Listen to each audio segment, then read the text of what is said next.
Welcome, Flat Earth Debate Live. I'm your host, Nathan Oakley, and if you are new to this channel, or you've not done so already, then be sure to subscribe, hit the bell notification icon, and join button if you'd like to become a Nathan Oakley 1980 channel member and keep up to date with the Flat Earth Debate. If you would like to support the channel, there is a super chat that runs alongside each of these shows while they are live, and there's also a PayPal, Patreon, crypto, and thanks button in the info box below the video. Most importantly, if you'd like to join the discussion, simply mute the page you are currently watching, then click the link in the info box below this video to join the panel and express your views on the nature of Earth. If you do join, please don't swear. If you do, you'll be ejected, and if you are, please don't try to rejoin the stream using sock accounts. You'll be warmly welcome back on the next stream. Please also share the show on social media. Sharing the show obviously increases the live audience, but this in turn increases the chances of a more diverse panel, so please share the show on Facebook and Twitter. Now we are joined by Neil, Refracted Curvature, 10th Man, Arwin, and a whole bunch of people in Discord, so welcome one and all. Hello, good afternoon. Hey. Do I sound good? Hello. Yeah, you sound good, Arwin. Good morning, everyone. Right. That was a great warm up. Yeah, I was going to say that was a great pre-show. Got everything settled there. Perfect. Excellent, good to have you all. Any evidence of the distance to the sun? What up? Oh boy. Distance to the sun. What would you need for that? Any evidence of the R value, Earth radius? Well, then we don't know the distance to the sun if you're going to assume you live on a globe with an R value that isn't obvious. Any evidence of a self-perpetuating molten iron core at the center of a presupposed spherical Earth? Again, you're going to need a globe, you're going to need an R value, and then you're going to need to get down there to see if that's actually happening. Okay, well, is there any evidence that there's a sky vacuum, i.e. we can have gas pressure without the necessary antecedent of a container for the gas we're all breathing to press upon? Well, there's evidence against it because we're talking, and if that was the case, we'd all be dead. Yeah, you're gonna need a container to demonstrate any of that. So no. Okay, well, I mean, I've heard that they say you can achieve gas go down, go boom, boom, creating homogeneous layers of gases pushing down on things on the Earth. So is there any scientific evidence of gravity? Well, they have the upward rising earthers. They seem No, to they have. don't. We haven't had any of those. That's not gravity. Hold on, we haven't had any of those yet. So I appreciate that there's people out on the circuit that are talking about Flat Earth Society concepts of Earth flying up, right? But a bit like when ether was being punted and they weren't here proactively putting it in our face. So what? Like ghost believers or Bigfoot believers. So what? You live and let live. If people want to be out there punting the notion that Earth rises up at 9.8 meters per second, then fine. But proactively, we're going to chase the globe lie. That's the main rhetoric of the Western world. So why chase after upward bias or ether or any of this stupid It's nonsense? not chasing. It's not chasing. Not here, though, is it? Dealing with things. It's dealing with things. Right, I was just having a little calling fit. you a shill. You okay, Arwin? Did you have a little breakdown there, or what was that all about? That's just because people endlessly need to whine about it. Yeah. What's to moan about? If they're not in your face telling you that you need to believe Earth's moving up, who cares? Literally, who cares? So you wait for everybody to line up and start calling you a scammer and everything else. You're going to wait for that to happen again, or you're going to listen to me and Brian and deal with things. Don't wait for them to come here. Well, maybe Put you our should word out listen there. That's the to show. Wait a what I minute, wait a actually minute, talk wait a about minute. on my Everyone show. calm down. It's just hello, Neil. Hello. Just Neil and Arwin. Straight. Oh my God, Arwin. Just Neil and Arwin. I just want to hear what they're saying. Arwin at the moment. Go ahead, Arwin. Yeah, so maybe before you start criticizing me on a position that you don't even know about because you don't follow my shows, which I dedicate entirely to this subject to clarify it to the utmost possible detail, but you don't know anything about that. You don't know anything about my position. Yet you insist that, I just need to do something that you're saying. Well, you guys literally don't even know my position, and I'm not going to clarify it over here either. I stick to my own show where I can't get rumpused or that sort of thing. So just Sorry, no watch one my was- show. no one My was show, my first hour today was exclusively about this. Okay, yes, fine. Oh, and you're totally freaking wrong, and you refuse to listen to Brian. Okay, Shut hello. up. Hello. Okay, fine. Yes, we can plug Arwin's show. Yeah, go and check out the Early Bird show. It's great. Yeah? Arwin, A-R-W. Not today because it's wrong. Ugh. You're the one with Victor. Hey, can everyone Brian. stop Just fucking rumpusing it? random Hello, bullshit. live show. Hello. Yeah, Yeah, live. hello. That means stop talking over the top of the host. Say something Maybe to continue Jeff talking when he non-stop starts over the yelling. host, Neil. Can you get control of yourself, please? Thank you. Yeah, no worries. Yeah, I don't mind plugging Arwin show. It's Ace, ARWIJN. The Flat Earth Early Bird is the name of the show. Arwin is the name of the channel. Go and subscribe today. Yes, he does great information. No, I'm not paying 100% attention to it. It's on in the background. But yes, I do listen to your show. I'm sure that wasn't directed at me, Arwin. You know damn well I watch your show. But anyway, my point is that Indeed. from here, sat where I am now, if it wasn't relative density disequilibrium or gravity or ether or ghosts or Bigfoot or upward bias, you know, there's always something that's nonsensical in a niche community that we don't need to go after. They're not poisoning the Western world. Now you're saying, we must because they might be poisoning our community and telling us that we are scammers. In this case, second time. In the case of Jaren, calling us scammers because we disseminate what the scientific method is. Okay, yeah, they might proactively go after us calling us scammers when we react to Witsit coming on the show telling us ether's real. Okay, that's how people behave when they want to convince us, because they've come here, that that's a aspect of the nature of world that we need to be discussing and debating, which we do, and we have. But as for going after them proactively, I'll say it again, what's the point? Can I answer? Okay. Can hold I on, answer, Brian. Neil? I said Neil it- can I answer. said Yes, it for Neil. one- I Yes, said it- Neil. I said it for one reason. Because Brian has something freaking that blew us all away, and I would like him to get it out on a live show without interruption.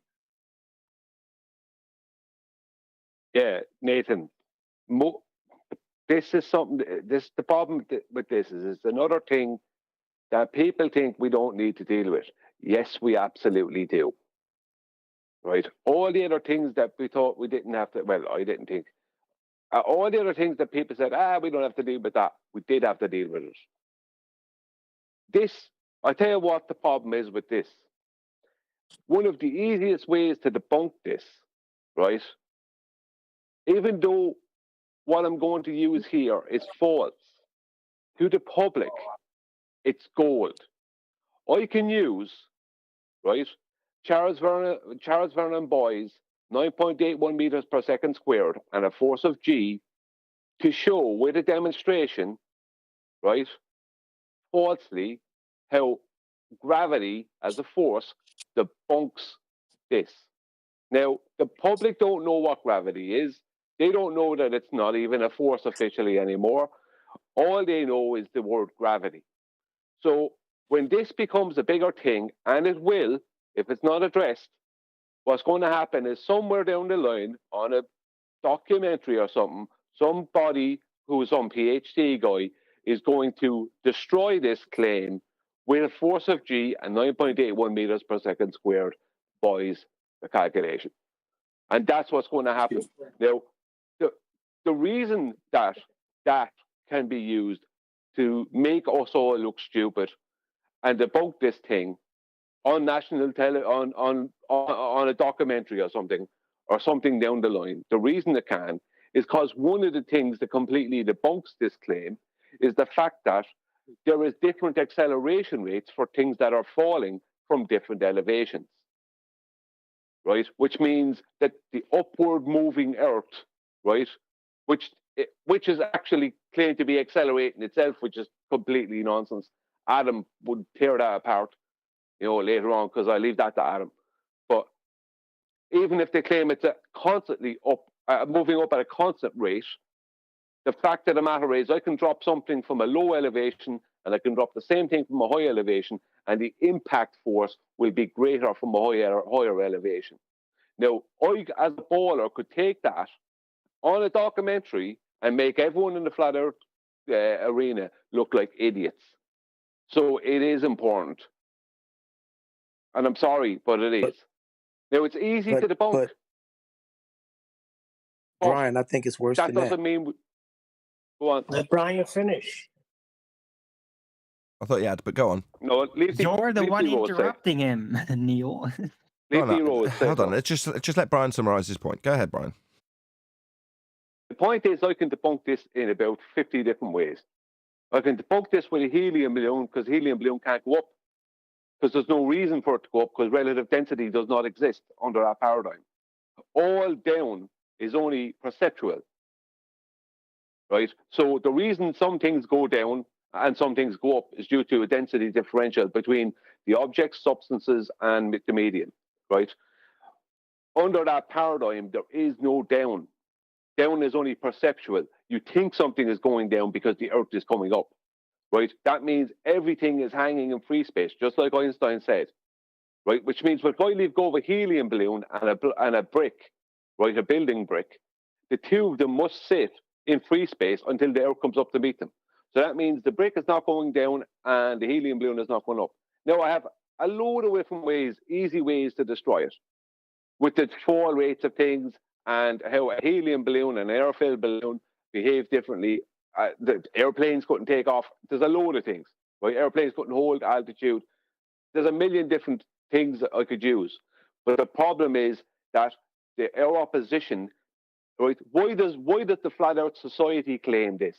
Because it's easy for people with a gravity mindset to show the public how it's debunked using their non-force of gravity. That's why. That's why it exists as a claim. So what you're saying is the only, because I tried to ascertain what the benefit to us was on a previous show, and I didn't get any decent answers. Why are we claiming this? What's it for? What's the point of claiming it? Do we need to explain how some things go down, some things go up, do we need to do this? No, we don't. There's no reason for us to have this burden. But we have. Well, now we know the real reason why it's there, and it was the same reason it was there from Flat Earth Society, and I think Brian's right. So that we can have our opponent set up a nice little false dichotomy with our version of what causes things to be stuck to a ball Earth in space. Sorry, we don't make that claim or need to. But our version is upward at 9.8 meters per second.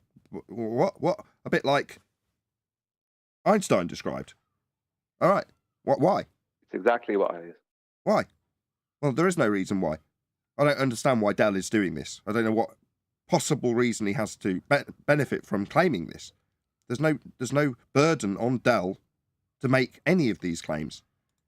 So by contrast, Globers have got to keep people stuck to a spinning water ball flying at thousands of miles an hour through space. We don't have that burden. Why are we making claims about it? I don't know. That's the answer. But I don't care. I don't think you're right. I don't think it's going to poison. Foolish. Hey, I don't think it's going to poison. I don't know why what he I'm does it either. It's really foolish because even if it were to be true, and of course Brian contradicts that, whatever, even if it were true, he would never be able to prove it. It's completely pointless. It's pointless to assert. It's just a reification of something you can never prove. Another aberration, right? It's just gravity aberration in another format. Something you can't prove. There you go. Hey, check it out. Check it out. What I was going to say. Hold on. What I was going to say is it gets even D-Rose, worse. then Brian again. But before you do What go, was I gonna D-Rose, say? hold that thought just for 1 second. Jardo, thank you for the super chat. Really appreciate the support. Jardo says, Neil Das protests too much about Globebusters. I think there is a secret love there.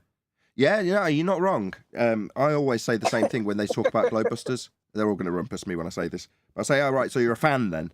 And they all get annoyed. No, I'm not a fan. Well, did you watch it? Yeah. Well, then you're a fan. No, I watch it because I don't like it. Yeah, all right, okay. You love to hate it. Yeah, same thing. Talking about Dell. Yeah, I'm talking to Jardo. Just ignore us. Me and Jardo are having a little aside. Thanks for the super chat. Hey, if you watch a show because you love it, you're a fan. If you watch a show because you hate it, you're a fanny.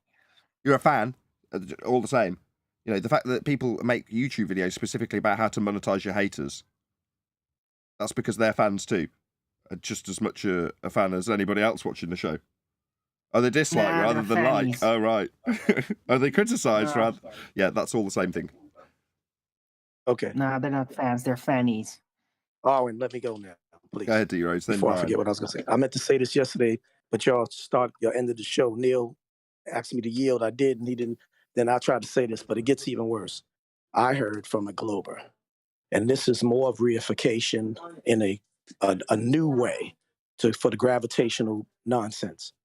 This is what they said. There is not an ever-expanding, infinite expanding universe, and the Earth does not accelerate upwards. They said it is an infinite contracting universe, which means, and AKA the sky is falling because the universe, the ever infinite expanding universe is coming inward toward the Earth. And that is what is making everything seem like the Earth is going up, accelerating, which gives the force of everything coming down fast. So be prepared for that. I don't know how much that is spreading, but this is what a Globus said. And don't take me verbatim, but break it down and decipher what I'm saying. That's what they're trying to say. Universe out there is squeezing in, coming towards us. The sky is falling, and that's what it makes it seem like. The Earth, the misconstruing of the Earth is accelerating, outward expansion theory, or whatever you want to call it. So it's a reverse reification. That's what they're doing now. That's heresy. Yes, it is. Yes, we will cover that in a sec. Hello. Yeah, Brian, go ahead then, John. Yeah, just concerning that, no, the baller who's trying to tell that the D Rose doesn't know what he's talking about. He's trying to describe Einstein's equivalence principle, and he obviously hasn't got a clue what he's talking about. But don't worry about D Rose because they denied that for years because they're idiots. But anyway, no, I watched with QE and Adam and I think Neil, maybe Chocolate the other day. The video that Dell put out, one of his first videos put out on this. And the problem is Dell is making this claim because he doesn't understand what's going on within his own demonstration. And the same thing is happening with everyone else that are doing these demonstrations. They're not understanding the word acceleration and what that implies and parts of their demonstrations. They're confused about their own demonstrations. And that's what the problem is. Because Dell is pushing a bottle of water he has on his desk, a bottle that's half filled with water. He has it laterally laid sideways on his desk. And he's pushing it, let's say, from right to left. And the water is going to the back of the bottle while the air goes to the front. But his point then is that when he drops it, the water doesn't go to the top of the bottle and the air to the bottom. He's not understanding the water is not going to go to the top of the bottle and displace the air to the bottom, because the water is the heavier medium.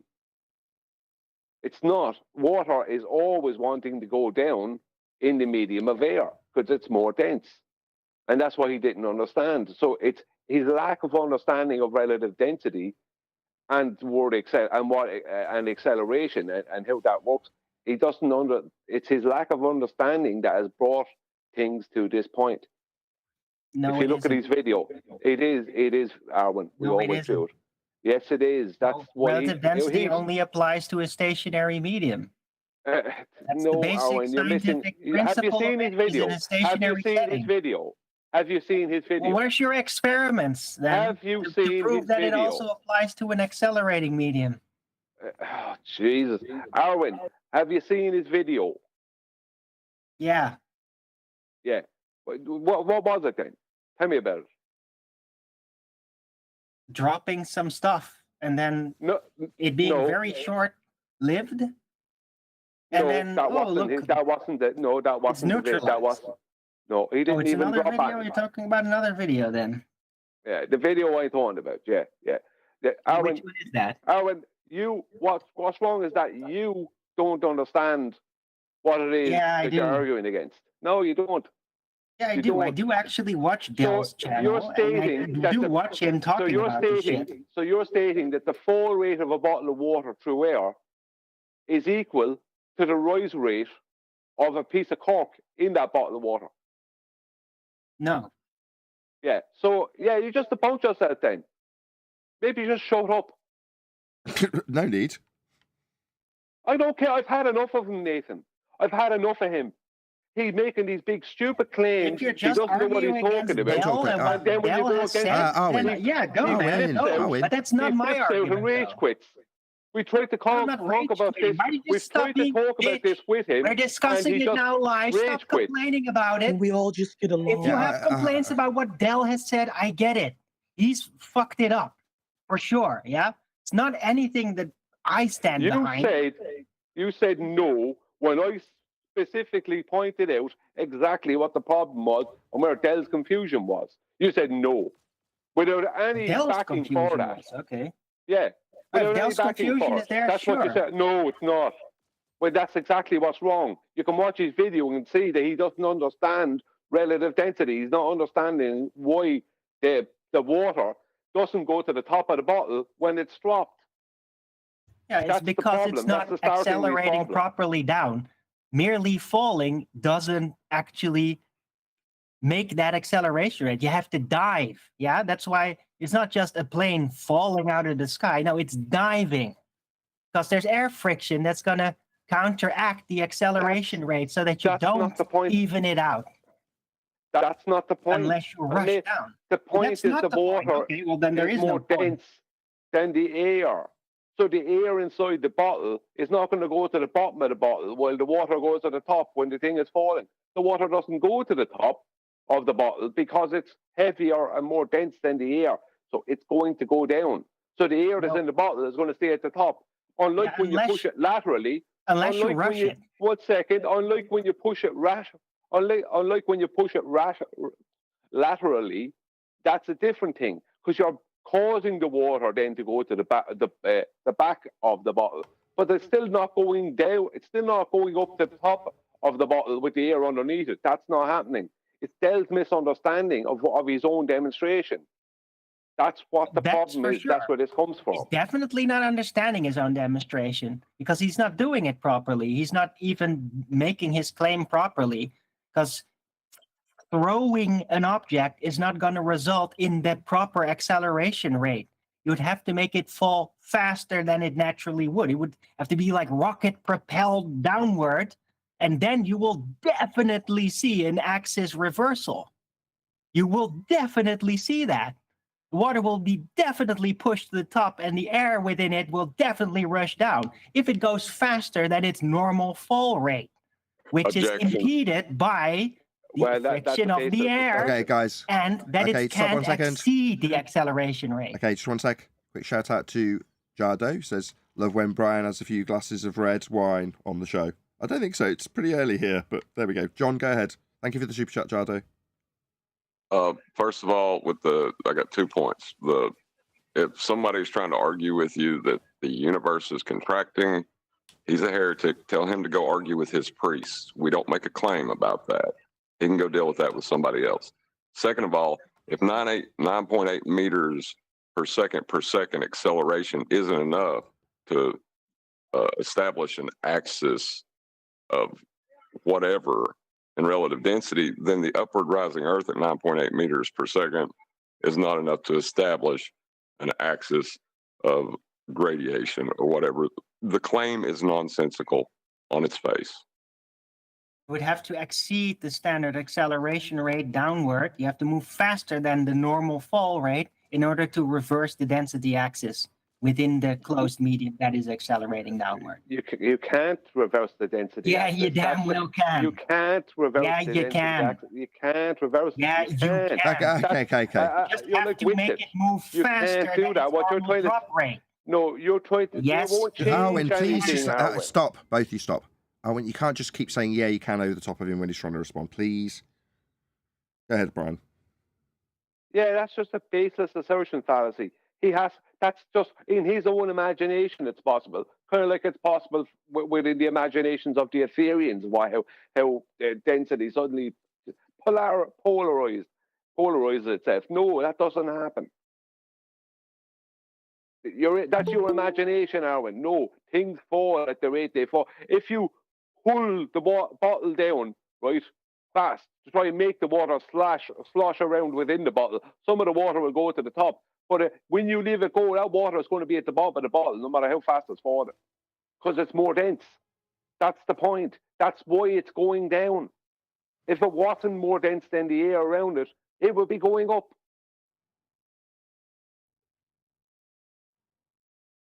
Yeah, you don't understand relative density. So something that's less dense than the medium goes up, and something more dense than the medium goes down is wrong now, is it?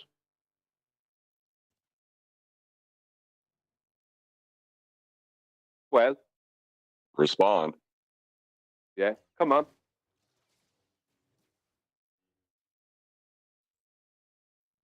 Yeah, as I thought.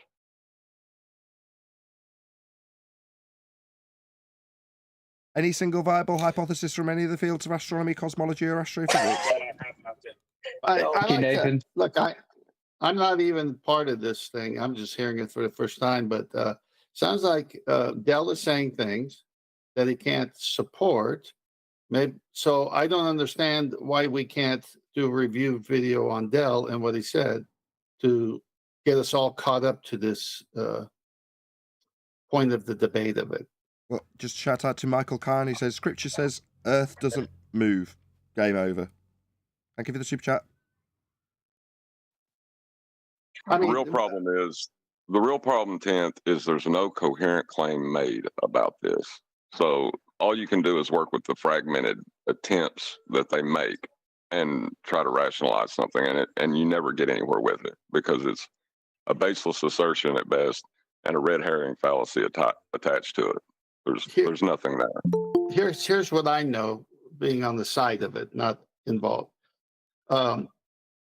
They say Einstein says the Earth is moving up. Then they say the Flat Earth Society says the Earth is moving up. Now Dell is saying the Earth is moving up. So where is the information? Where is the evidence for this? And why are these three different arguments being made that the Earth is moving up? The audience would like to know if it's just made up fantasy, who is the first, why is it still being talked about, and is there any proof for it? I can watch the video, but we watched the video the other day. A couple of us in the after show, and what it was is that Dell didn't understand his own demonstration. He was expecting something to happen that won't happen because of relative density, and he thinks that then debunks relative density. He doesn't understand that why he's expecting to happen won't happen because of relative density. It's a misunderstanding with physics and the word acceleration. Because I've heard him use the term acceleration, and Adam pointed out the other day, and Adam can clarify this, that to claim the Earth is accelerating up the way, which means it's not moving at a constant velocity. Now, if any of them are making that claim, and I have heard that claim, the word acceleration being used, that means that, as Adam points out, something that's dropped now. Have we lost Brian? Brian dropped off. Yeah, connection issues. He'll be back in a second. I'm back. Sorry about that. Go ahead. No, I was trying to turn off an alarm. But something that's dropped now and something that's dropped tomorrow or next week has to fall at a much faster rate because the acceleration rate is constantly increasing. That's the whole point of Charles Fehrenbach's 9.81 meters per second squared, is that the object that's falling, the longer it's falling, the greater its acceleration. So I'll explain this, Brian. Go on, John. Yeah. If you have a 9.8 meters acceleration, you have a constant increase in speed or change in velocity. So your flat earthers can't be claiming orbit, or they're really dumb. So the only thing left is straight up increase in speed. So that, yeah, they don't understand what acceleration is when they make that claim. But why? Why is that something that needs to be claimed by flat earthers? I'm still in the dark. I know I asked it earlier. I've listened. I don't think I've got an answer to that yet. What's the primary positive reason or assertion or benefit for us as flat earthers claiming this? What are we trying to prove? Hang on. You're asking that question as if there's a community of flat earthers that have an agreed upon manifesto of how things work. I don't mind rephrasing it. What's in it for the individual flat earther or otherwise, to claim upward acceleration at 9.8 meters per second. What's in it for them? I think Brian alluded to it already. It's some way to talk about gravity. That doesn't exist in the first place. No, it's a mathematical advantage. And that's all. Yeah, but it's about gravity at the end of the day. Damage control. Of course it's not gravity. I'm not saying it It's is damage gravity. control. I'm saying it's, my gosh. How many versions of gravity do we got, Arwin? Is this just another one? What it is people, just like with the Ethereans, they can't accept that the cause of something going down and something going up in the medium is just purely down to density. They're looking for more than density, and they won't find it. They'll find pseudoscience and misunderstandings, and that's the problem we have. They're looking for something that's more than density. They're looking for basically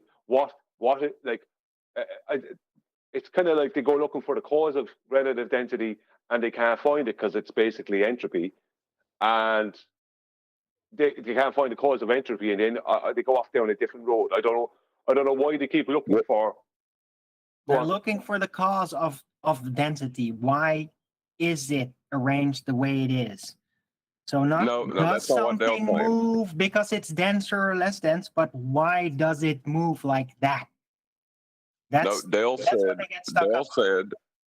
Dale said he was looking for the reason that everything falls down. Well, there you go. Everything Except for doesn't fall helium down. balloons. Yeah, everything doesn't fall down. So there you go. It's just another form of gravity. Can I ask a stupid question? When I've had this discussion about the relative density and things more dense going down and less denser things going up, some of the globers are asking, well, why isn't it going to the side? I'm just purely talking about air now and stuff on the ground. They'll say, why doesn't it go to the side? They're somewhat agreeing that it's more denser than the air, but what's making its mind up to go down and not to the side? Because it's the less dense substances all around it. That's what I get asked sometimes, and I'm not sure what the rebuttal is for that. Just wondering. Sometimes it does if the wind. Well, they're going to go If the wind- sideways if it at the sideways there is air. So like a liquid, right? There's air to the side of it. It can maneuver. It's less dense surrounding it, so it's going to move. Well, it can't move down, so it'll then, well, it probably move in between basically. It still try to get under it, except it's a very thin band it can maneuver in, so it effectively moves sideways. Quick shout out to I think Taylorvision. we've- Sorry, just 1 sec. Shout out to Taylorvision, who says free super chat? Question mark. Yeah, you get a free super chat as a member. FED rocks. Keep up the good work, Nathan and panel. Thank you for the super chat. Really appreciate the support. Sorry, Owen, go ahead. And I was done. Yeah, It's just sorry, it it's moves Joker, man. sideways Do you mind if because I it's just quickly still- say something? Go ahead.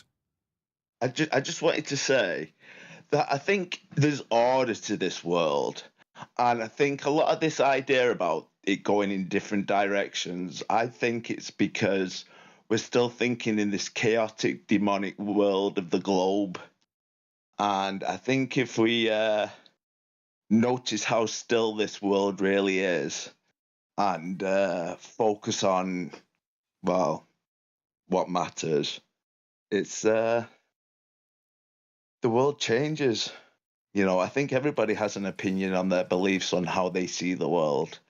And it's good to just shake off the bad stuff, the stuff that's not real, the lies.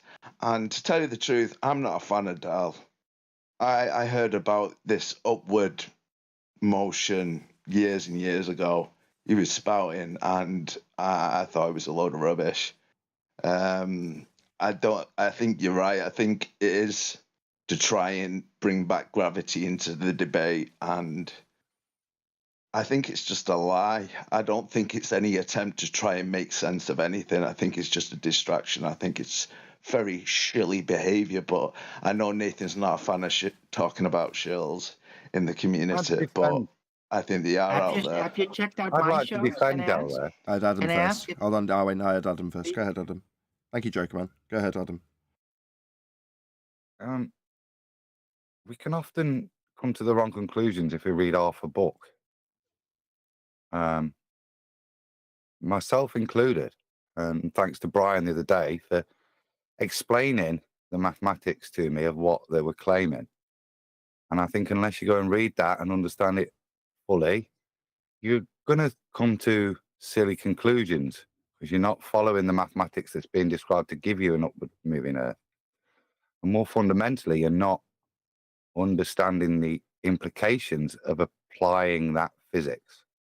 If that physics is going to be your determinant of direction and forces applied, that's fine. But you have to understand what you lose when you gain that. And I think, I don't know if you've mentioned it, but there's no such thing as weight. And there is no relative density disequilibrium. Everything just waits for the Earth to catch it. It stays in free space until the Earth applies a force to it. Nothing else is happening until the Earth, directly or indirectly, applies a force. And I think if you don't grasp that point, you can wander off into fanciful tales that allow you to cognitize it with your knowledge of the natural world and reality to try and make sense of this explanation.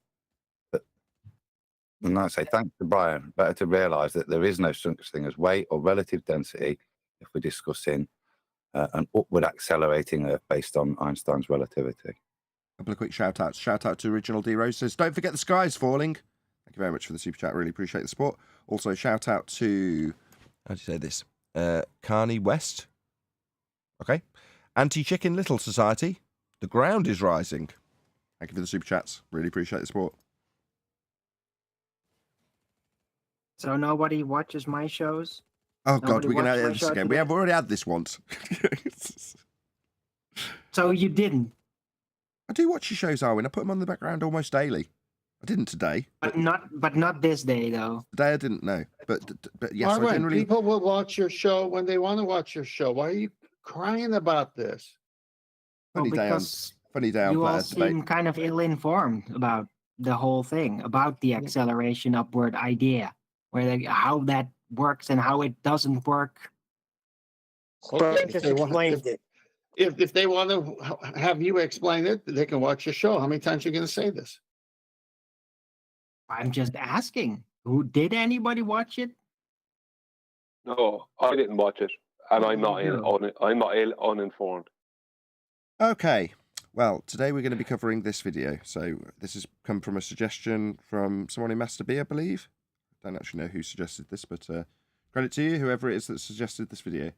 So this is going to be, same as ever, go to their video. I'm going to put a link to Sabine Hossenfelder and let her know that Nathan Oakley 1980 or at Nathan Oakley 1980 sent me because we responded to her video. And we're just going to get into it. Like always, or most of the time, we're going into this, or I am at least, blind. So we don't necessarily know what's going to be covered in this video called What is Einstein's Equivalence Principle? So let's get into it. Folks, I recently read the website of the Flat Earth Society. I'm serious. It's a most remarkable collection of nonsense. Maybe most remarkable is how it throws together physical facts that are correct, but then gets their consequences completely wrong.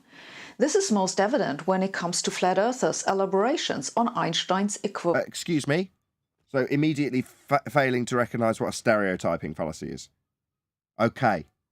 So if I say, check out how Nike treats its employees. All training shoes are blah, blah, blah, blah. No, that's not how it works.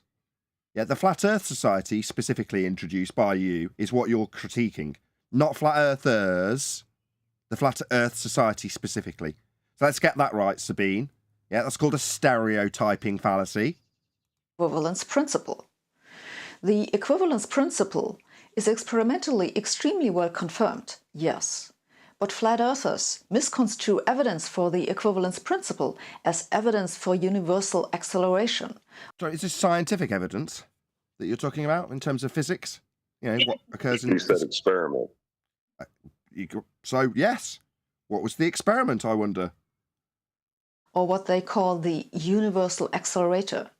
By this, they mean that the gravitational acceleration is the same everywhere on Earth. It is not. But you see, they believe that on their flat Earth there is What I believe on my flat Earth. What's going to be out of her mouth next? Is this going to be something that I say? If not, are you going to get shouted at? no gravity. Instead, the flat Earth is accelerating upwards. So, Oh, really? Yeah, we've just spent the last 25 minutes critiquing people who are claimed to be flat earthers, detailing this absolute nonsense, also asserted by an individual group called the Flat Earth Society. But yet you think it's all of us? No. Stereotyping fallacy. so if you drop an apple, it's not that gravity is pulling. I watched a programme last night about murderers, and the guy believed in a globe. I can only extrapolate based on Sabine's logic that you too, Sabine, are a murderer. Correct? Or a stereotyping fallacy, based on your globe belief. Other globe believers believe X, therefore Sabine does. Reasonable? Pulling it down is that the Earth comes up and hits the apple. No, I don't think that. I am Nathan Oakley, a flat earther. I do not think that. You are wrong with your stereotyping fallacy. That's the problem with using fallacy. The interesting thing is now that flat earthers claim. Not me.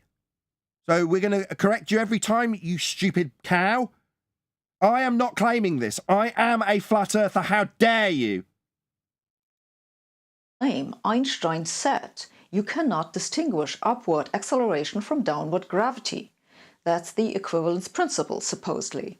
So net force zero. So you see, Einstein said it, and therefore the Earth. Therefore, it means nothing. It's not physics. It's just something some twat said. Is flat. You can read on their website. Why does the physics of My website, is this me? You said flat earthers, then you said their website, and then you've sort of juxtaposed back your stereotyping fallacy to the Flat Earth Society. Yeah? No, this is not flat earthers. This is the specific individual group called the Flat Earth Society. It is not me. of gravity behave exactly as if the Earth were accelerating upwards? The Well, they're wrong. Yeah, we're not. We've just covered this. universal accelerator answers this long-standing mystery which has baffled generations of scientists by positing that the Earth is accelerating upwards. Ingenious! Why didn't Einstein think of this? Well, because he invented fourth-dimensional pseudo-Riemannian force-space-time bending. He just literally plucked an extra dimension out of his arse. Why didn't he think of it? What, Earth moving up? He did! Well, because it's wrong. And in this video, I will explain why it's wrong. So what is the equivalence principle? The equivalence principle says that acceleration in a flat space-time is locally in... Right, it says that acceleration in flat space-time... Yeah, we're going to need to see that, Sabine. Can you show us space-time so that we can see acceleration? What sort of a comparative description, including time, but not as a dimension? So this is an equivocation fallacy. We've got two different separate meanings for what time is. It's both a scalar and a dimension. So that's a big problem. It's called an equivocation fallacy, Sabine. So what we've got to listen to you blart on about the equivalence principle when you're using an equivocation fallacy, or moreover you're parroting Einstein's, right? Yeah, we don't have a fourth dimension, you stupid cow. Yeah, time's not a dimension, you're stupid. Yeah, just because Einstein said it doesn't mean it's real. It doesn't make it a dimension just because he invented it. Okay? We all clear? indistinguishable from gravity. Okay, that sounds... So what's gravity? You're going to define that? What's the indistinguishable fact of bending pseudo-force space geometry versus mass attracting mass that's out of date? Indistinguishable from a non-force force that you can think of as a force? Well, let's see it so we can distinguish it. We'll see how indistinguishable it is when you show it us. Oh, what's that? You can't show us a bending fourth-dimensional reified space-time dimension? Shocking! somewhat Just a point of order on that. If things are indistinguishable from each other, but they imply they're different, she's now invoking that there is both gravity and acceleration in a flat space-time. If they're indistinguishable from each other, they're two coexistent things. They're not the same thing, but they're indistinguishable to us, but they are different. That's what that sentence means. When you say coexist, What's the antithesis of that? So like What? non-existence. What I mean is, it's not one or the other in that statement. It's both of the explanations of down, be that bendy space-time, or gravity, which is the weird thing she's used because she's not invoked what that type of gravity is. But it's definitely indistinguishable from a local level from acceleration in flat space-time. Acceleration is qualified with time, right? So how can it be explained with time and in a time dimension? Yeah, two types of time. Yeah, It's it's the time that we equivocation. all know, a made-up time dimension. Technical. So let us go through this step by step. I assume you know what acceleration is because Yeah, we do, but it's got time in it. That's what we've got a problem with, Sabine. You notice myself and my mathematician panel member just discussed that. Yeah, it's called an equivocation fallacy. We'll keep pointing it out to you. Rather than you talking down to us like we don't understand, we understand the fallacy you've used. Shocking, isn't it? otherwise you would not be watching a physics channel. This isn't physics. You're not talking about the physical, you're talking about the conceptual. You think this is physics? Phys. What's the phys bit mean? Physical. Show me the physical time dimension, you stupid idiot. So it's not physics. It's reified mathematics, conceptual. Yeah, he's stealing valor from people who actually deal with physical reality, because this isn't. Okay, Sabine? Yeah, you've been told by the flat earther, not one that thinks the Earth's rising up at 9.8 meters per second squared, as per your stereotype fallacy that you're using. Flat space-time means you are dealing with special relativity. Oh, does it now? I thought this was physics. That would imply that it was physical. So we're not dealing with physics then. So you have combined space and time, as Einstein... Really? And yet we're going to qualify them separately as well? With acceleration? Yeah, equivocation fallacy. That's 5 times you've done it so far, Sabine. 5 times of the same fallacy. Einstein told us to do, but they... Did he? Did he tell you to jump off a bridge too? To figure out about the accelerating downward, upward bias of Earth going up as you smash into the floor? Did he tell you to jump off a building? Would you do it? Are not curved, they are flat, like a sheet of paper. Locally means in a small region. So the equivalence principle says, if you can only make measurements in a small region around you, then you cannot tell acceleration apart from gravity. You can't tell acceleration with time, apart from bending space-time dimensions. Yeah, that's the equivocation that we've pointed out. It's the 6th time you've used it. Go ahead, Adam. She's distinguishing the two again. They're not the same thing. You can't tell the difference between them. They are different, but you can't tell the difference. That seems fundamentally at odds to her claim or his admission that neither are real, that she considers both in the mathematical sense. Not in a physics sense, then. No, there's nothing in physics to back it up. So she's a liar. When she talked down to the audience about how this is physics, she's just a liar. You can only tell them apart if you can make measurements over large enough distances. Measurements? Well, like mathematics. This is what No, I think Einstein's thought experiment with. Sorry, go ahead, John. I was going to say, I think really the key to all of this is she's reified the statement that entropy is the arrow of time, and then she's drawn it on a sheet of paper and put it 90 degrees to space and made space into a two-dimensional line. That's where all the problem with this, I think, is coming from. Right, to make time into a 3rd dimension.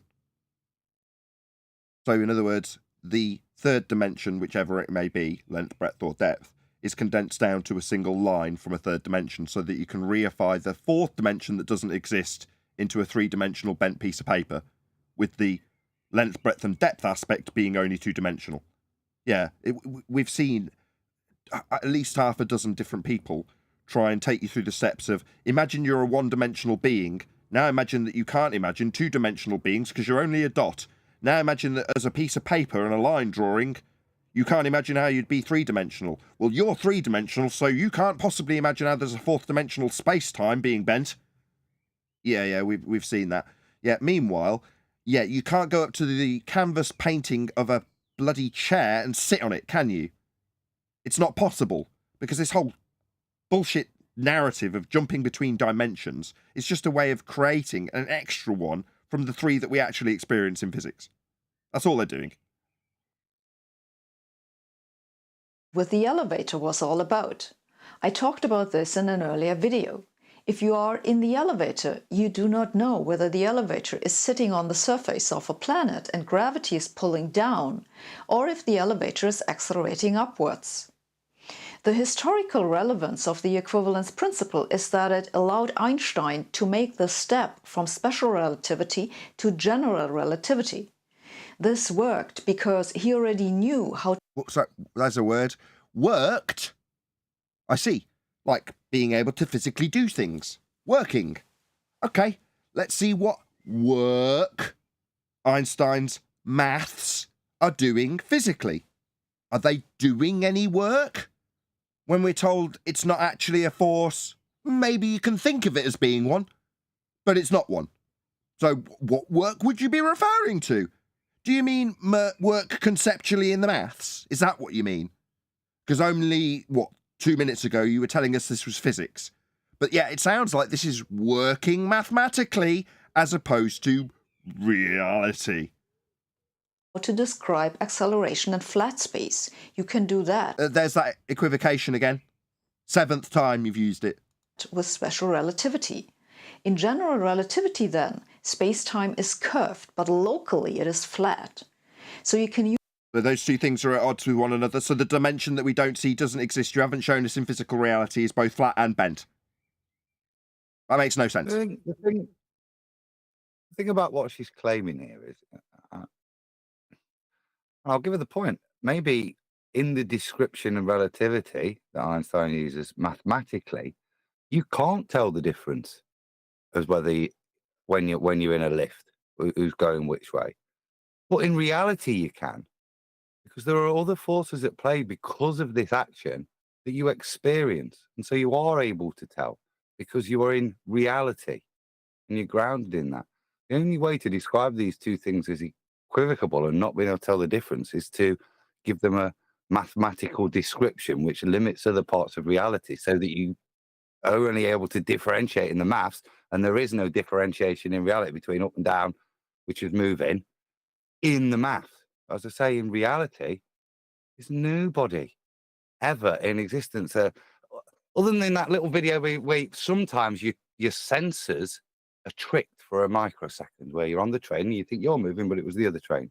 How long does that take your grasp of reality to figure it out? You don't sit there wondering forever going, I wonder if it's me or the other train that's moving. Your other senses inform you. And this is the criticism that shout out Brian that seems to be in that physics. It negates other forms of physical reality to allow that equivalence. Thanks, Adam. Great point. Use special relativity locally and get general relativity. The equivalence principle connects both. That was Einstein's great insight. So the equivalence principle says that you cannot tell gravity from acceleration in a small region. Yeah, that's 8th time she's used it. Yeah, you're talking about gravity as a bent 4th dimensional space-time versus acceleration, which is qualified with time. You just keep doing it over and over again with a smug grin on your face, like you're being clever. You're not. You're using a fallacy. That sounds indeed very much like what flat earthers say. What? Well, what she's actually doing is she's talking about Einstein saying that you can't distinguish a force of gravity from an upward accelerating out. That's what I think she's talking about. Yeah, upward acceleration. Qualified with time. Acceleration is qualified with time, isn't it, Brian? Yes, it is. Right. You can't tell the difference between something qualified with time and an invented 4th dimensional space time. Moving on. Yes, but when she mentions you can't tell the difference between gravity and an acceleration, what she's referring to there, as far as I know, is Einstein pointing out that what we observe and call a force of attraction downward is actually just an acceleration upward that we're mistaking. Yeah, in a geodesic bent journey through space-time. I get it. Yeah, but he's referring to people. So he took away the force of gravity, the force of attraction. So his point being that things aren't falling down; they're sitting in free space for the Earth to come up to meet them, as opposed to the Earth is accelerating up the way, as opposed to the object being pulled down the way. Okay. But he's not, at that point, you've not introduced the concept of space-time. What Brian's saying is outside of introducing that concept of space-time. Okay, fair enough. But here's the important point. How large the region needs to be to tell apart gravity from acceleration depends on how precisely you can measure and how far you are willing to walk.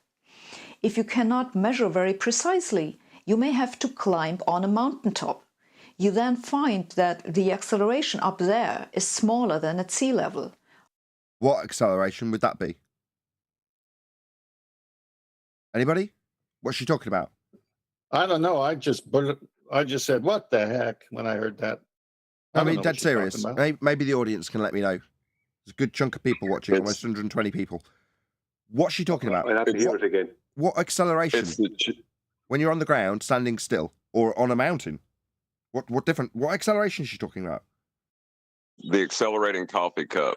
Any change in weight, she's gone off the rails pretty much. But yeah, if you go higher, the pressure differential is different, so the weight's different. So she's saying weight is a downward acceleration, and your coffee cup's accelerating because the Earth's rising up. It is the most cluster screw of nonsense that can be just conflated with reality. Why? Because the gravitational force decreases with the distance to the center of the Earth. That's Newton's 1/r² force. Distance to the center of the Earth. Okay. Where have you got that from? Make this maths work. It's not physics, but you'll need that, won't you? Yeah, when we talk about gravity and say you'll need R, there it is. Where is it? If it's only in maths and R is pretty much dependent on this claim, then we're going to need R, aren't we?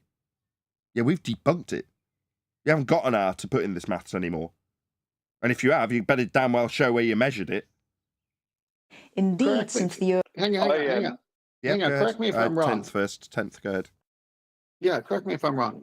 First, she says Newton, and then she says Einstein, and then now she brings back Newton and the center of the Earth and the mass attracting mass. But her overriding argument is Einstein, and that doesn't work anymore. But she keeps bringing it up on this last statement. Yeah, what she's doing is saying you can't tell the difference. All right, but if Einstein debunked Newton, and now it's not what Newton said, can you say you can't tell the difference and still keep part of Newton?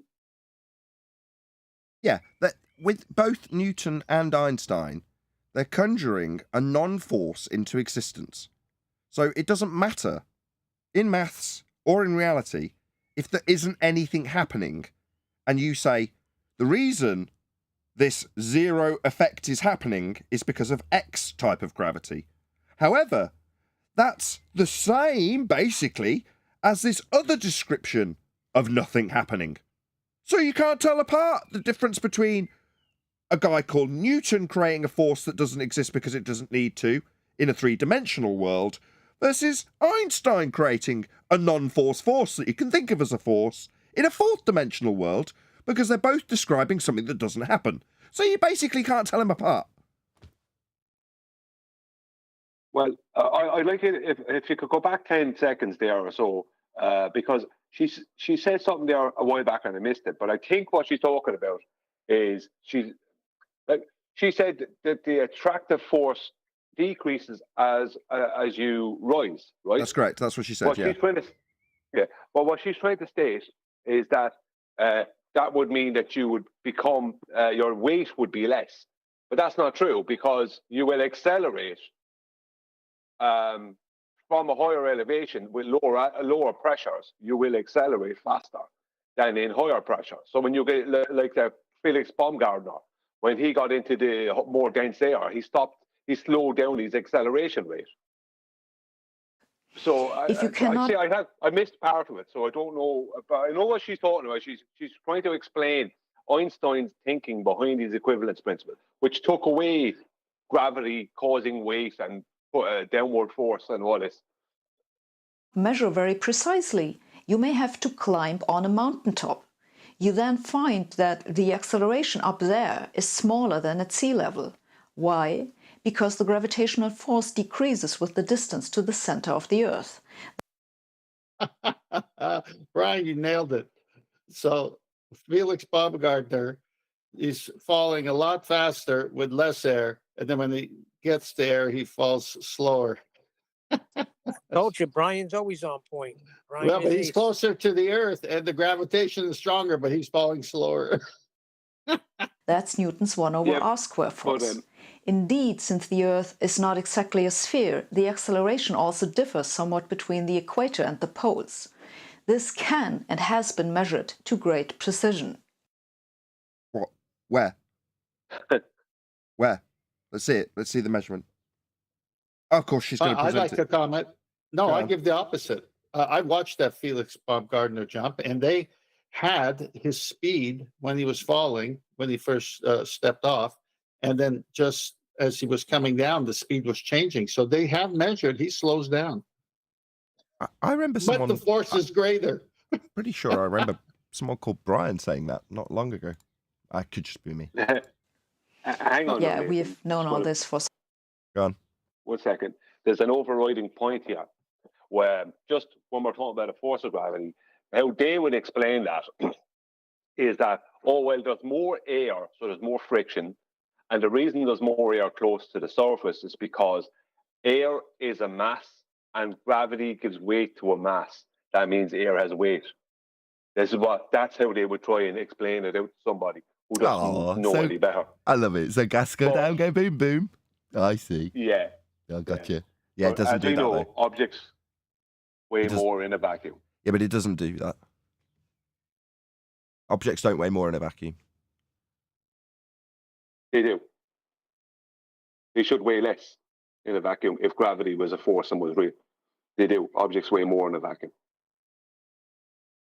Somewhat. Debunking their claims.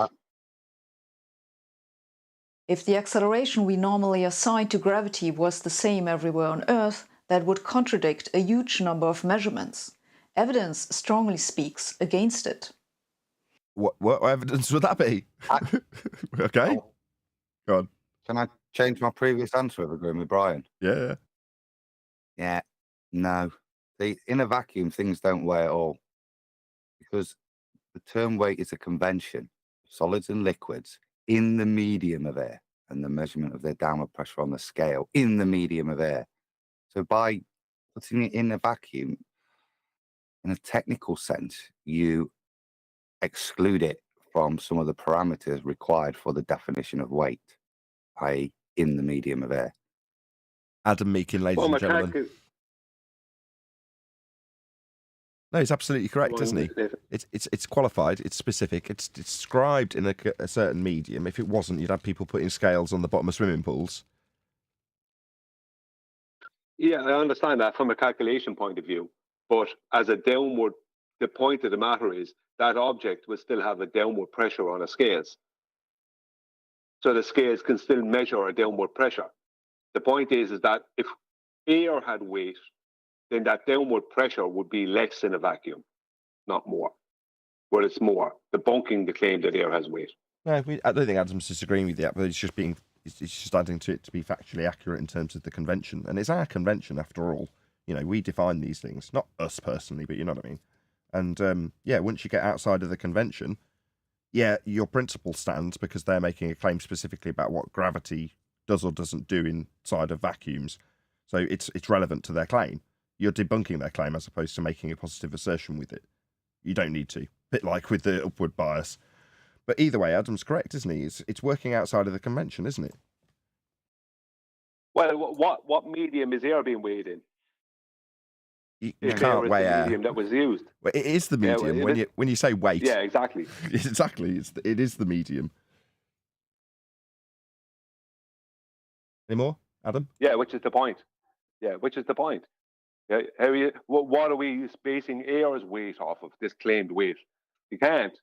That is the medium that weight is calculated from. Are we going to go live a little bit longer? Because we've got 120 people watching, and I typically say if we get to that sort of number, I'll stay live for a little bit longer. But nice that we've got good viewing figures, so please share the show, and obviously a massive thank you to all of you who've smashed the share button already. Really, really appreciate it. Thank you for sharing. Hopefully we can get up to 150 people. We'll never know. You owe us for a non-pre-show, so. You guys hear me? Yes. Oh, okay, I wasn't sure. But yeah, look, if you're gonna put air in a balloon that's really rigid, so it won't pop because of a vacuum, and you put it in a vacuum, then the inflated balloon will weigh microscopic amounts more, or the scale will register just a tiny bit more than if it weren't inflated, if it was just completely empty.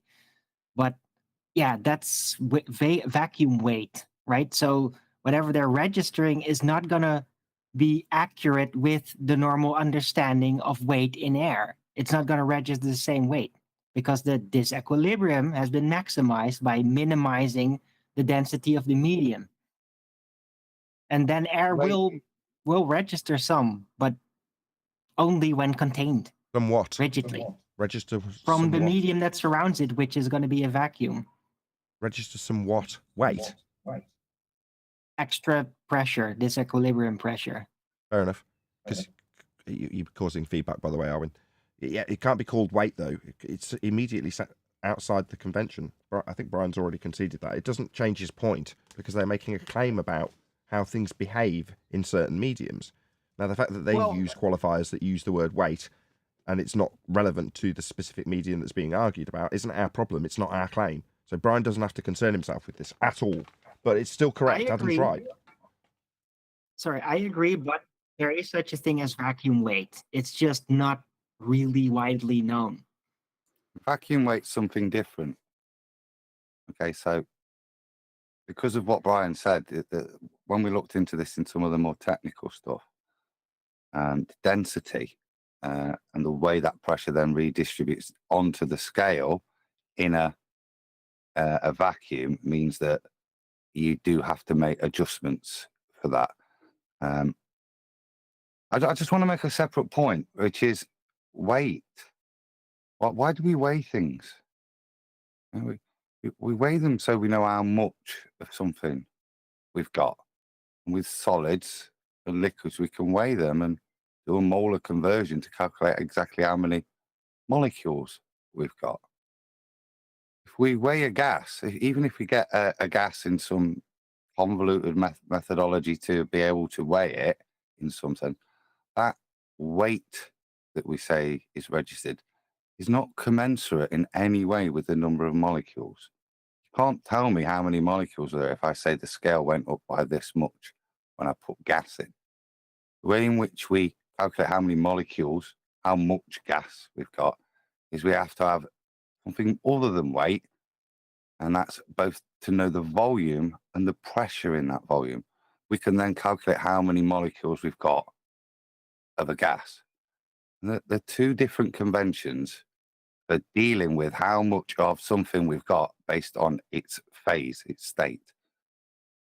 To try and convolute the two is just to ignore everything that's been developed up till now. It's such a strange thing, particularly when you look at these ballers forcing weight into air. Is just, it's nonsensical. Well, they want to unify it all, right? That's the overall problem. They want to put it all in one thing. They want to make the theory of everything, and so they have to switch it all together, even when it's not compatible. If you can measure very precisely, you can even find evidence for the non-universality of the... I just want to clear up something here. When it comes to weighing, what people call weighing a gas, when you put a high density of a gas, doesn't matter, even if it's helium, you put it at high density into a container, and you put that container onto a scales. What you have there is a greater downward force within that container than it had before you put in the high density of gas, right?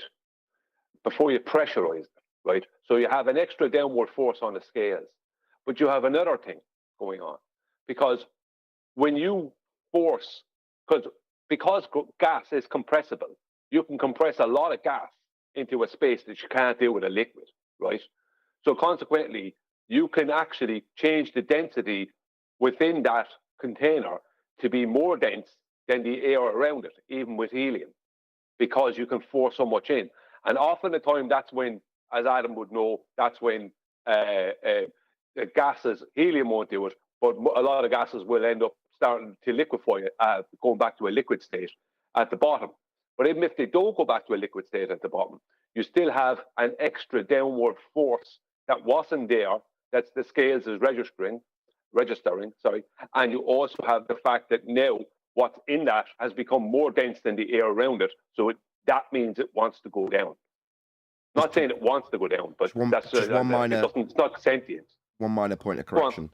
They don't turn to liquid. If you take a canister and force a load of gas into it, and you describe the sloshing at the bottom, it's not actually liquid. So what you've got is gas that is so close together that there's less gaps. So it's like rolling over the other molecules, but it's still unbonded.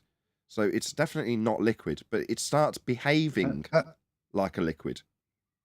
No, but it is under pressure. It is just like water eventually evaporates when you depressurize it. It's the same consequence. Nathan's right.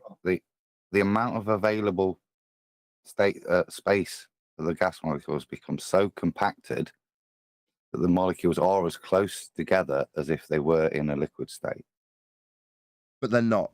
I think it's not technically, but pressure is sufficient to transfer phase. So it is going into a liquid, and if you increased it more and more, but you kind of, I think as I understand it, in that zone where you, exactly as you describe, and maybe phase transition. It all depends, you know what I mean? It's a saturation under point. that pressure, it does become. Sorry. You've got a dynamic system there. So at the point where there's compacted stuff, there's still going to be stuff escaping and containing it. So that everything's going to be moving in and out of phase. It's not going to be there's a pool of just the liquid and then loads of high pressure gas. They're going to be transitioning between that phase point all the time. It's just one homogeneous substance, isn't it? So they're not going to sit. They're all trying to share and get some enough energy to come out of that gas, out of that liquid compactness and get into that space that's available for a microsecond. So they're all competing, and some will be constrained and some won't be constrained. But there's not these molecules are here and these molecules are there.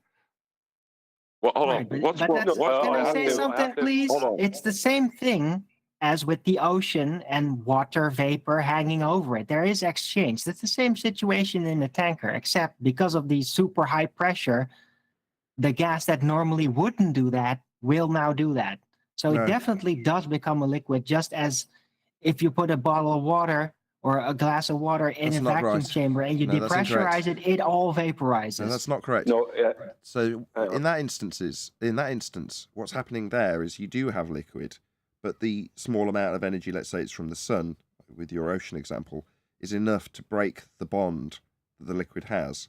Therefore, that particular particle breaks free of the bond of the liquid and becomes gas. So that's not the same. It's not the same as putting so much gas into a space that... Go on. How is that not the same? If you take the same substance and then put more pressure under it, more will liquidate, right? And if you depressurize it, the opposite will happen. It doesn't matter. It's the same process. It's a different pressure. It's a moot point. I have to disagree with Nathan. The reason that the sloshing is happening at the bottom is because it has started to liquefy. That means it's more dense, and that's why it's at the bottom. If it was still a gas, then there wouldn't be that effect at the bottom of the container, because gas expands in all directions evenly, whereas a liquid will compact or sorry, will is so much more dense, and once it changes to that phase, it will go down. That's why that's why it's always at the bottom, because it is starting to liquefy at the bottom. No. Yes. Well, No. hold on. No, no, No. he's right. Isn't No, this it there has point to be are- moot? bonded. There Hold are on. gases Hello. that do that. Hello. No, it has to be bonded. Well, that's what I was getting ready to say. Hold on. No. This point is kind of moot, because whether you're saying that the bonds are not going to change and it will just be a fluid that seems like a liquid, or if you say that the pressure is changing the temperature that the phase change takes place at, either way, we're discussing reality and she's talking about something different. Fair enough. It is fairly moot, but I am correct. No, but this is the The same type of gravitational idea as if Hold on, I've imagining triggered that water everybody. vapor are little droplets of water. They aren't. It's a gaseous state. There is a transformation, and the pressure is a critical component in the threshold of that. I agree. Doesn't change that there's an actual phase change going on when you gave an example of how gas will detach itself from liquid. That's phase change. Anyway, it's moot. That's John's what's right. happening in the Let's not bottom, thrash Nathan. this out. This is extended live show and we're thrashing out something relatively moot. Let's be honest. I think it's really relevant, though. Yeah, but we've done it now. Substantial I want to get back to understanding. acceleration. Yes, let's just hear a bit from Sabine. That'll get us back on track. Pull in the laboratory. Mountains themselves, for example, have a non-negligible gravitational pull. It's her accent, but I didn't understand a sodding word of that. And evidence for the non-universality of the gravitational pull in the The non-universality of the gravitational pull. Okay, I got it now. Second time. laboratory. Laboratory. That word doesn't seem to fit in the sentence. I'm sorry. I'm sorry to the audience. I'm going to have to listen to it a third time. It's just her accent, and I'm not going to attack her for it either. It's just me. It's me. It's my fault. If you can measure very precisely, you can even find evidence for the non-universality of the gravitational pull in the laboratory. The non-universality of the gravitational pull in the laboratory. Wow, that's a bloody mouthful. Okay. Well, if you think of, Go on. I was going to say, so you can measure the not force of the not force. Yes, you can measure No, the not you force can- force that you can think of as a force in a laboratory. That's what she said. Oh, no, she didn't. She said you can measure the non-force force that is a constant and show that it's not a constant non-force force In the laboratory.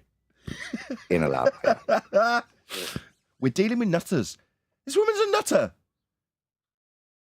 Mountains themselves, for example, have a non-negligible gravitational pull. Right. What was that word, Mass Darwin? attracting mass? Mass attracting mass? Like a force. What's mass? This can and has been measured already in the 18th century. The gravitational acceleration caused Where? Where was it measured? Does she mean Cavendish? Is that what she's talking about? I think she means No, Cavendish.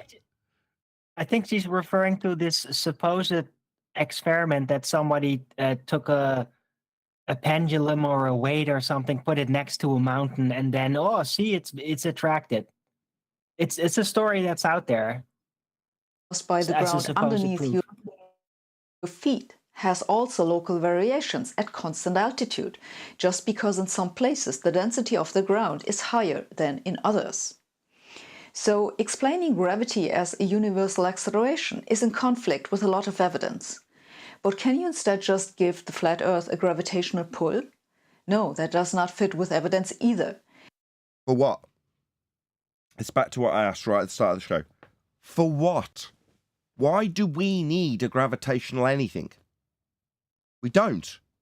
We recognise some things go down in air, some things go up in air, and some things remain neutral. Those rules all change when you change the medium. So for what purpose does this serve? Now, I've got nothing against Dell, but maybe I can appeal to him. What are you trying to achieve? What's in it for you by claiming the world moves up? Because as far as I can ascertain, it's either ignorance of how the world actually behaves, that is to say, not everything goes down for you to need to explain the world going up to meet it. Yeah? Now, if you haven't recognised that the world doesn't behave like that, then okay, fine. Maybe it's perfectly acceptable for us to point that out. But when my panel is saying, you need to look at this, Nathan, you need to take this seriously, specifically because, and I'm paraphrasing, Sabine Hossenfelder will be taking a part based on what flat earthers, in quotes, think, with stereotyping fallacies.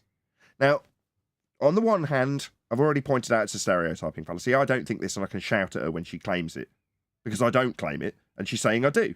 It's wrong, it's not true, it's a stereotyping fallacy, and I can point that out.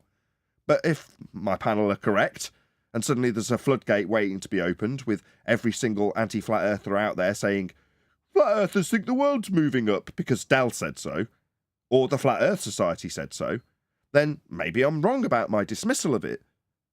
But when you're literally in the thick of Sabine taking it apart as a stereotyping fallacy, it's hard not to recognise that maybe my panel have got a lot of truth in what they're saying, specifically Neil. Maybe I'm wrong to cast him down when I say, nah, this isn't serious. They're not in our face proactively punting it here on Flat Earth Debate when we invite them to discuss the nature of the world. Dale's not come to us. Does that mean he's poisoning the rest of the Western world? That was my original justification. I say no. But here we are just responding to Sabine doing it. So, yeah, it's hard to know what to think. I'll tell you what to think. Well, I'll tell you. It's 10th first. 10th first.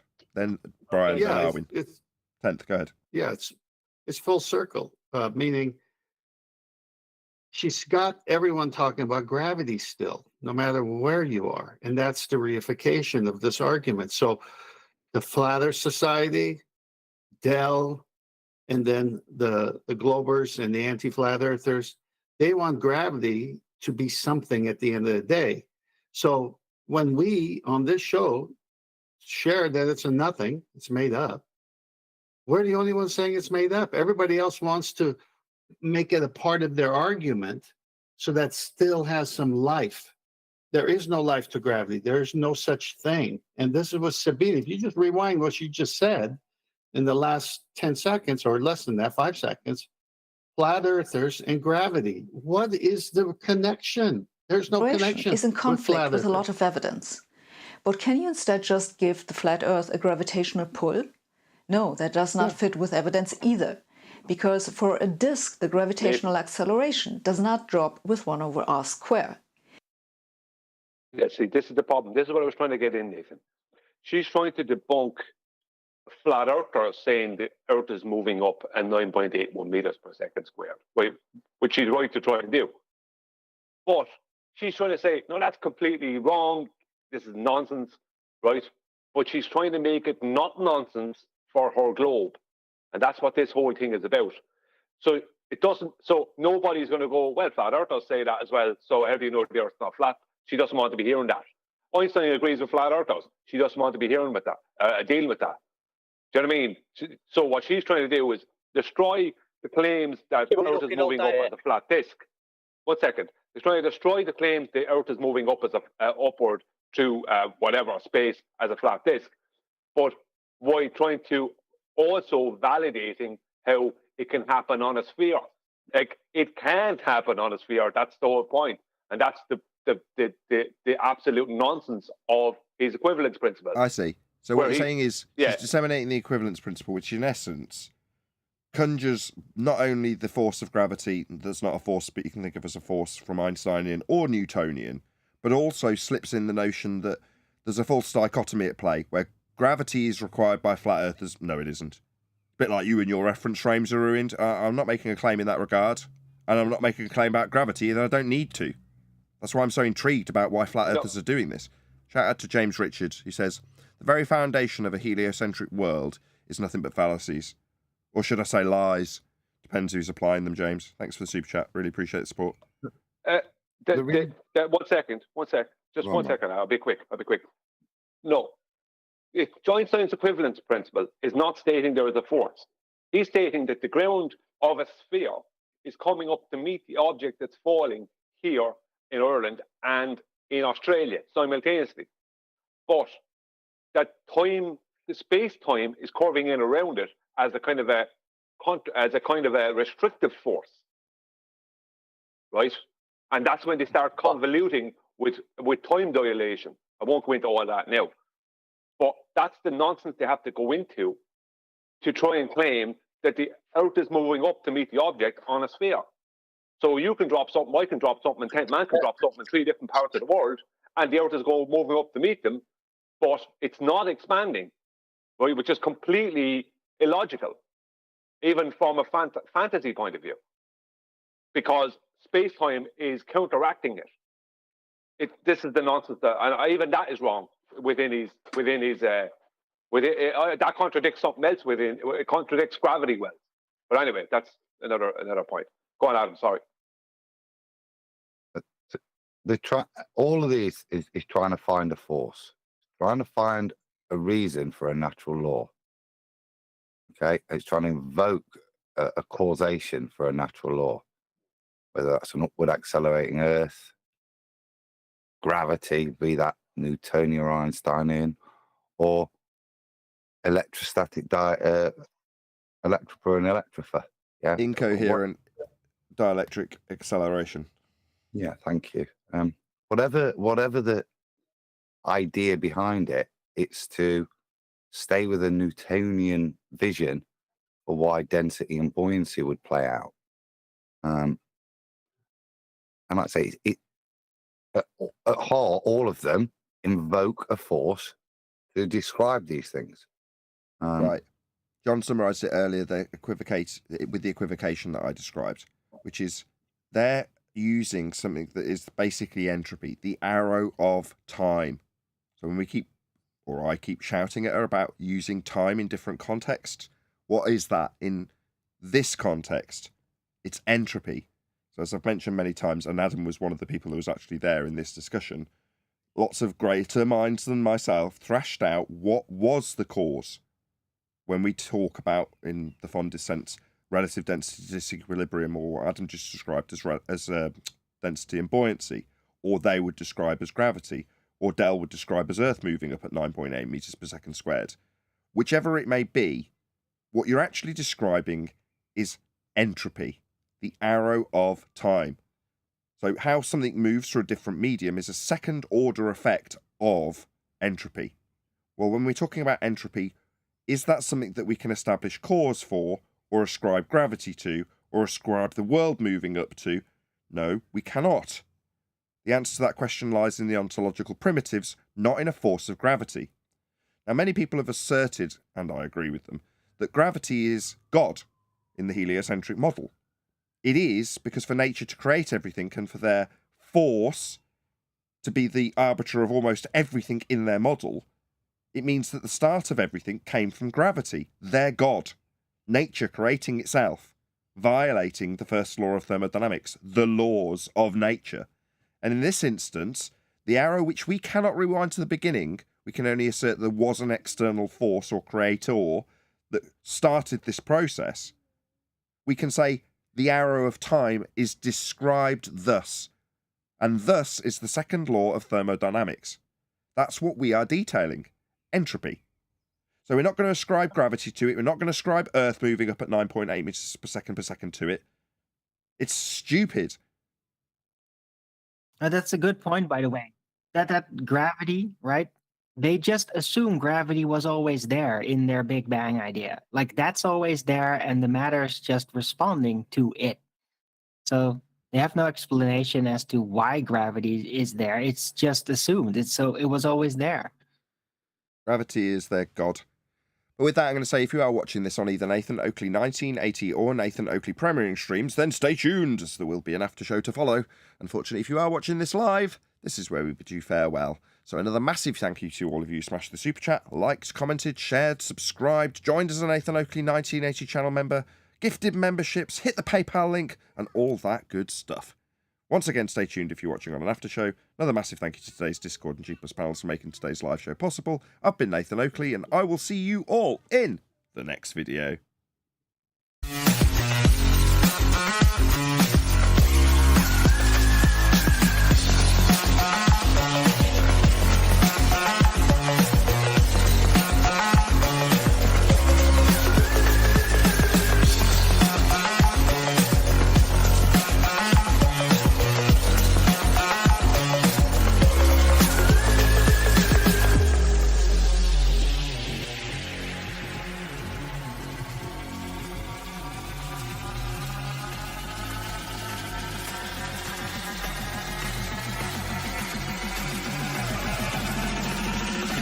wrong with me? What a lovely day!